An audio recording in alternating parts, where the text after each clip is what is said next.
मेरे प्रिय भाई और बहनों, लोग चालीसा काल में उपवास और तपस्या करते हैं। कुछ लोग शुक्रवार को पूरी तरह से उपवास रखते हैं, हर शुक्रवार को। कुछ लोग 40 दिन उपवास रखते हैं, एक भोजन करते हैं रात के समय। यह तैयारी का समय है।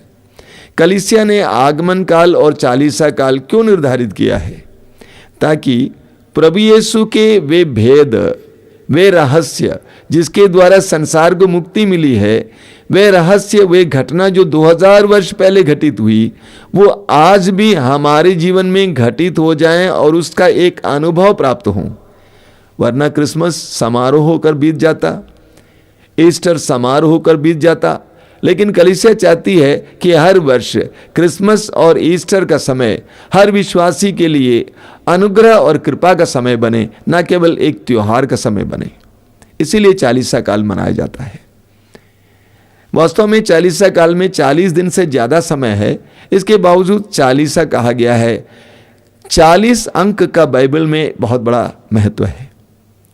अन्य धर्मों में भी है, लेकिन बाइबल में 40 अंक का बहुत बड़ा महत्व है। हम पढ़ते हैं उत्पत्ति ग्रंथ के अध्याय 6 और 7 में, जब सारी सृष्टि, सारा संसार पाप से भर गया था और ईश्वर ने चाहा कि सारे संसार को पुनः सृष्टि करे। इसलिए ईश्वर ने इस संसार पर प्रलय भेजा, धरती पर प्रलय भेजा। लेकिन ईश्वर ने एक परिवार को बचाया जो धर्मी था। वो परिवार था नूह का परिवार। पूरी कहानी आपको पढ़ने को मिलेगी अध्याय 6 और 7 में उत्पत्ति ग्रंथ के। वहां पर हम पढ़ेंगे अध्याय 7 के वाक्य 2 में लिखा हुआ है कि ईश्वर ने 40 दिन और 40 रात पृथ्वी पर वृष्टि भेजा और ये सारा संसार, ये पृथ्वी पानी से भर गई और एक बहुत बड़ा प्रलय हुआ।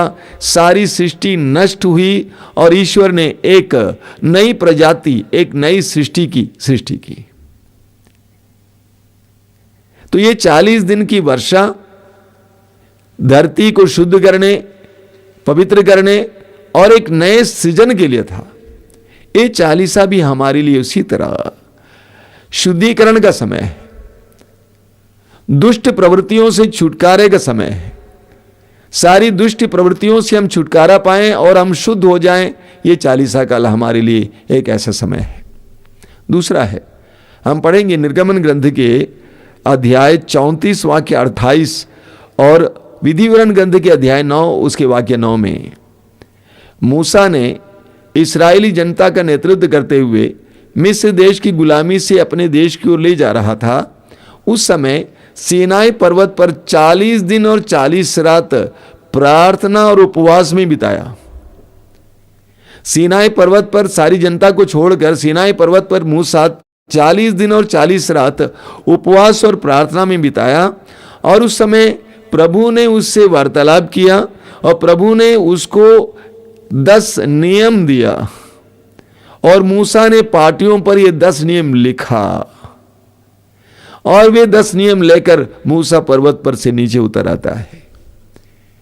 तो वे 40 दिन मूसा के लिए प्रभु की वाणी सुनने का समय था, प्रभु के आदेशों को ग्रहण करने का समय था।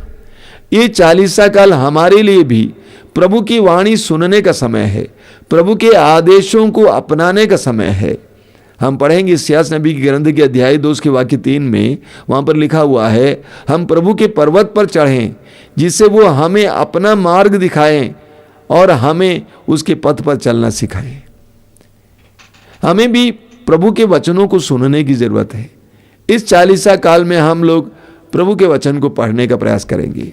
जिनको पढ़ना नहीं आता है वो वचन सुनिए, टेप के द्वारा और अन्य रूपों से सुनिए, लेकिन पवित्र वचन को सुनना और प्रभु के आदेशों को ग्रहण करने का समय है ये चालीसा काल।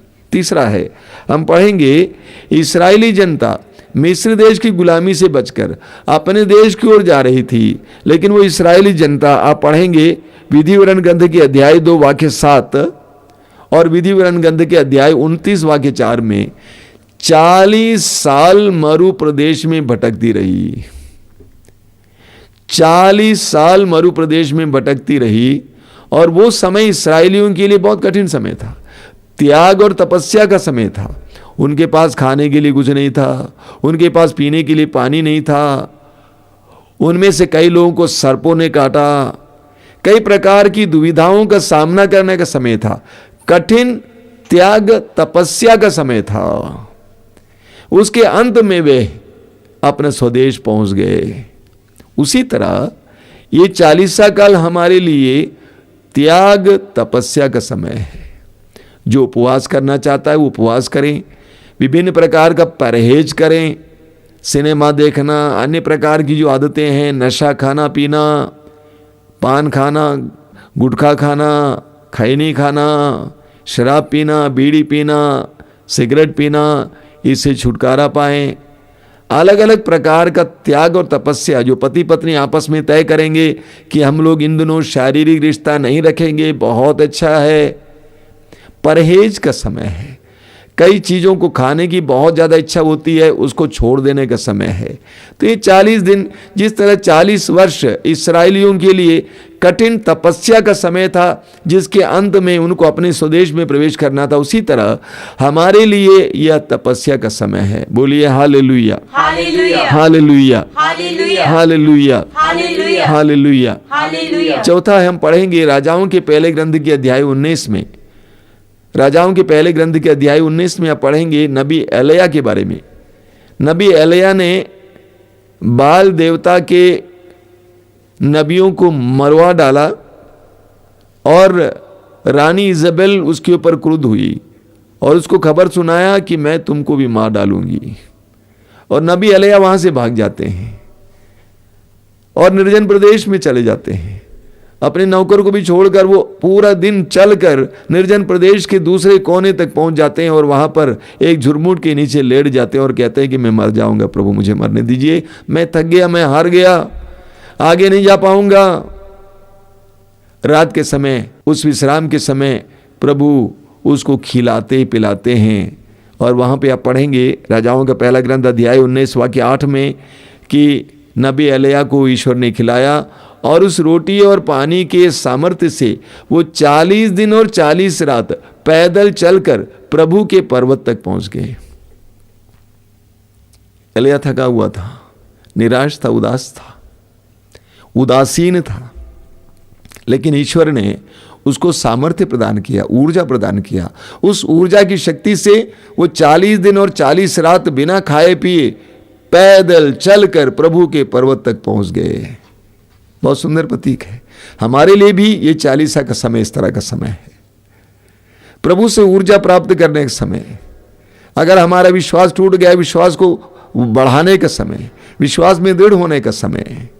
ये 40 काल हमारे लिए, अगर हम निराश रहे, उदास रहे, उदासीन रहे हैं, ऊर्जा पाने का समय है, आशा पाने का समय है, अपने में पुष्ट होने का समय है और प्रभु के पर्वत के पास जाने का समय है, प्रभु के सानिध्य में जाने का समय है। मैं प्रभु को धन्यवाद देता हूं कि हमारे क्रिस्त भक्त लोग 40 काल में बढ़ चढ़कर प्रभु के सानिध्य में आते हैं, प्रार्थना के लिए आते हैं, प्रार्थना में समय बिताते हैं। बोलिए hallelujah, hallelujah, hallelujah, hallelujah, hallelujah. पांचवा हम पढ़ते हैं प्रभु यीशु के बारे में। प्रभु यीशु ने 40 दिन और 40 रात उपवास और प्रार्थना की। लूकास के समाचार के अध्याय 4 उसके वाक्य 2 में लिखा हुआ है कि प्रभु यीशु ने 40 दिन और 40 रात उपवास और प्रार्थना में समय बिताए। अपने सुसमाचार के प्रचार और घोषणा का कार्य शुरू करने से पहले प्रभु ने 40 दिन और 40 रात उपवास और प्रार्थना में बिताया। और वहां पर हम पढ़ते हैं कि प्रभु का प्रलोभन हुआ, परीक्षक ने उसकी परीक्षा ली, लेकिन 40 दिन और 40 रात के उपवास और प्रार्थना के द्वारा प्रभु यीशु पवित्र आत्मा से भर गए। लूकास अध्याय 4 वाक्य 14। पवित्र आत्मा से पुष्ट होकर शैतान को प्रभु ने हराया। प्रभु ने कहा, हट जाओ शैतान। ये 40 काल हमारे लिए भी इसी तरह के संघर्ष का समय है। हम जानते हैं कि हमारे जीवन में हमें विभिन्न प्रकार की आत्माओं से लड़ना पड़ता है। एफेसी अध्याय 6 वाक्य 12। हमें विभिन्न प्रकार की आत्माओं से लड़ना पड़ता है। लड़िए, इस 40 काल में उसको हराइए। अगर मेरे अंदर वासना की आत्मा हमेशा कार्य करती है, उसको हराइए। अगर मेरे अंदर बहुत ज्यादा लालच है, उसको हराइए। अगर मेरे अंदर बहुत ज्यादा क्रोध है, उसको हराइए। तो ये 40 काल हमारे लिए शैतान से लड़ने और उसको हराने का समय है। बोलिए hallelujah, hallelujah, hallelujah, hallelujah, hallelujah. Hallelujah. और इस पूरे 40 काल का भाव है, जैसे आप जानते हैं आगमन काल का भाव क्या था, मैंने आपसे कहा था आगमन काल का भाव था आइए प्रभु यीशु। और इस 40 काल का भाव ठीक इसके विपरीत है। प्रभु हमें बुला रहे हैं, मेरे पास लौट आओ, वापस आओ, ये इसका भाव है। लौट आओ, वापस आओ, रिपेंट, पश्चाताप करो, ये इसका भाव है। पश्चाताप करो, वापस आओ, लौट आओ पिता के भवन की ओर, यह 40 काल का भाव है। और इसीलिए प्रतिदिन हमें प्रभु की इस आवाज को सुनना चाहिए। जब से आदम और हेवा ने पाप की अपराध किया, ईश्वर की आज्ञा का उल्लंघन करके अदन बगान से बाहर गया, उस समय से प्रभु ने अपने नबियों के द्वारा, अपने भक्तों के द्वारा विश्वासियों को आमंत्रित किया है, कहा है वापस आओ, वापस आओ, वापस आओ। पूरी बाइबल में हमें पढ़ने को मिलता है पश्चाताप करो, वापस आओ। पश्चाताप का मतलब क्या है? यूनानी भाषा में एक शब्द है मेटनोइया। मेटनोइया का अर्थ है पीछे मुड़। पीछे मुड़, जिस मार्ग से तू जा रहा था वो मार्ग तुम्हारे लिए अच्छा नहीं है, वो तुम्हारे लिए हानिकर है, विनाश का मार्ग है। बेटा बेटी पीछे मुड़ो और वापस आ जाओ। बाइबल में हमें विशेष करके नए विधान में उस उड़ाऊ पुत्र के दृष्टांत में पश्चाताप और वापसी का एक सुंदर नमूना मिलता है। उस धनी इंसान के 2 बेटों में से दूसरा बेटा अपनी इच्छा से पिता से संपत्ति का अपना हिस्सा लेकर परदेश चला जाता है और बुराई में उड़ा देता है। वहां पर अकाल पड़ता है, खाने के लिए कुछ नहीं मिल रहा था, अंत में उसने सुअर चराने का काम शुरू किया। लेकिन एक कृपा का समय ऐसा आया जब उसको इसका एहसास हुआ कि मैं कहां हूं, मैं कहां था, मैं कहां से हूं, कहां आया हूं, मैं कैसा था, आज मेरी क्या दशा हो गई है। सुसमाचार में लिखा हुआ है वो होश में आया, वह होश में आया। ये हमारे लिए मेरे भाई और बहनों होश में आने का समय है। दुनिया में बहुत सारे लोग मदहोशी में हैं, बेहोश नहीं है, मदहोशी में है, होश में नहीं है, सच्चाई के करीब नहीं है, मस्त हैं, ढूंढ रहे हैं, भटक रहे हैं, घूम रहे हैं, किसी तरह जिंदगी जी रहे हैं, खा पी रहे हैं, कपड़े लत्ते में पैसा बर्बाद कर रहे हैं, होश में नहीं आए हैं। तो ये 40 काल सबसे पहले हमें उस उड़ाऊ पुत्री की तरह होश में आने का समय है। जरा सोचने के लिए समय निकालो यार, समय निकालो, सोचो, बैठो, मैं क्या कर रहा हूं, क्यों कर रहा हूं, कैसे कर रहा हूं, किस वास्ते कर रहा हूं, मेरे जीवन का क्या उद्देश्य है, मैं कहां जा रहा हूं। सोचिए। शराब पीने वाले हूं, व्यभिचार में जीवन बिताने वाले हूं, अलग अलग प्रकार की चीजों में खोए हुए हूं, समय निकालना, होश में आना। थोड़ा समय बैठिए, सोचिए। मैं हर रात को सोने से पहले थोड़ा सा अपना मूल्यांकन करता हूं, बिस्तर पर बैठकर आज मेरे साथ क्या क्या हुआ मनन करता हूं। ये जरूरी है, वरना हम सही दिशा में नहीं होंगे। हम मनुष्य हैं भाई, गलतियां करते हैं। हम ईंट पत्थर नहीं है कि जहां रखा जाए वहां रहेगा। हम मनुष्य हैं, हमारी भावुकताएं हैं, हमारे विचार हैं, हम चलते फिरते हैं, हम मार्ग से भटक जाते हैं। ये एक वास्तविकता है, सच्चाई, इसको ग्रहण करना है। लेकिन हमें समय निकालना है देखने के लिए क्या कर रहा हूं, क्यों कर रहा हूं, कैसे कर रहा हूं, उद्देश्य क्या है, कहां जा रहा हूं। इसके लिए समय निकालना है, सिर्फ खाना पीना नहीं, समय निकाल कर सोचना है। तो ये उड़ाऊ पुत्र होश में आया, वह उसके वापसी की शुरुआत है। दूसरा है जब होश में आता है उसको एहसास होता है कि मैं एक धनी पिता का बेटा हूं। जिसके नौकर चाकर इतने खुश थे, आज मैं कितना दुखी हूं। मैं कहां से आया इसका एहसास हुआ, और इसका भी एहसास हुआ कि मैं कहां पे हूं। मैं सूअरों के बीच में हूं, गंदगी में। मेरा कपड़ा देख, मेरा शरीर देख, मेरे चप्पल देख, मैं कहां कहां घूमता हूं, मैं किसकी संगति में हूं। वह होश में आया। वो मैं प्रार्थना करता हूं अक्सर इस दुनिया के लिए, काश लोग होश में आ जाते, काश लोग होश में आ जाते। उनके जीवन में कितनी तरक्की होती, कितना बदलाव आ जाता। हमें होश में आना है।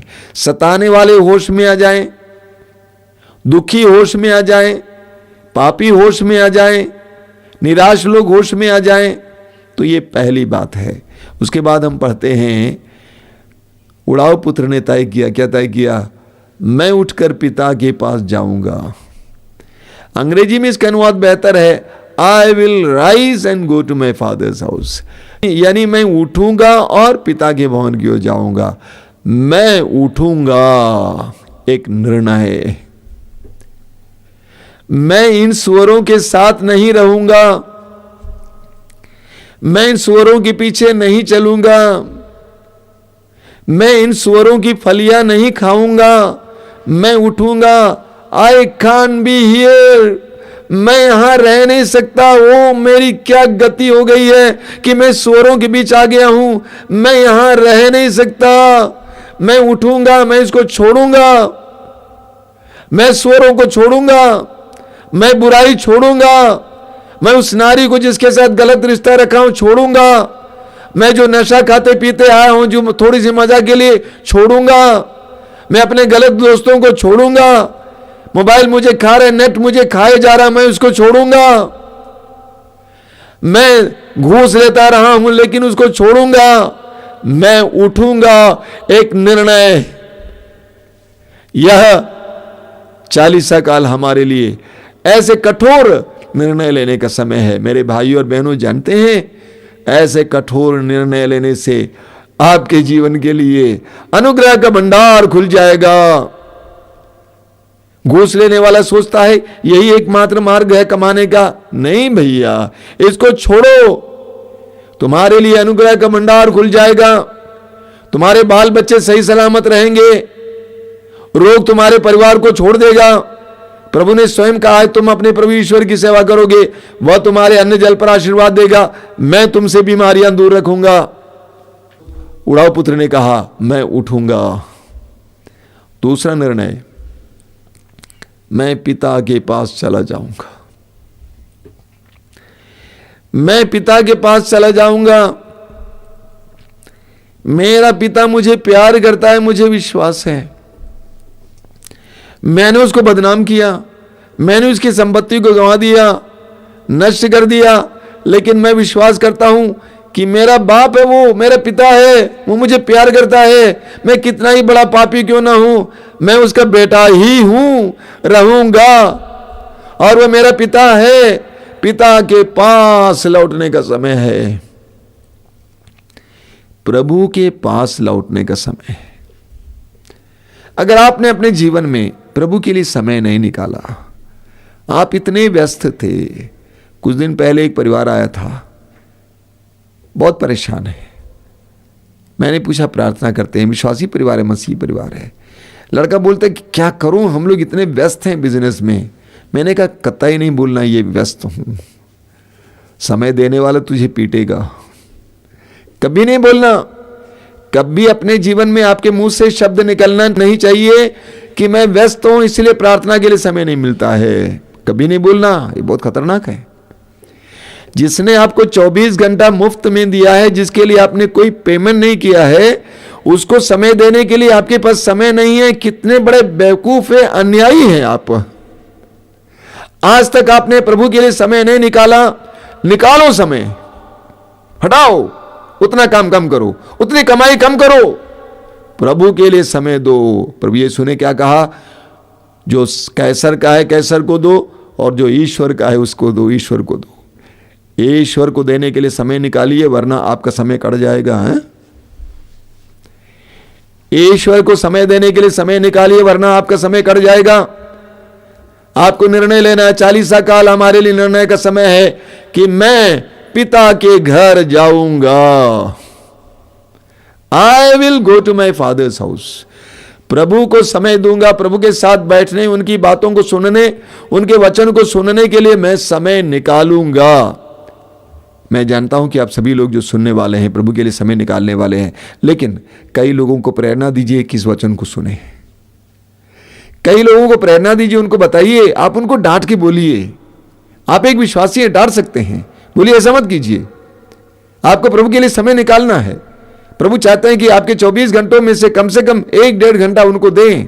समय निकालना जरूरी है। यस, तभी अन्य काम होना चाहिए। उड़ाऊ पुत्र ने कहा, मैं पिता के पास लौटूंगा।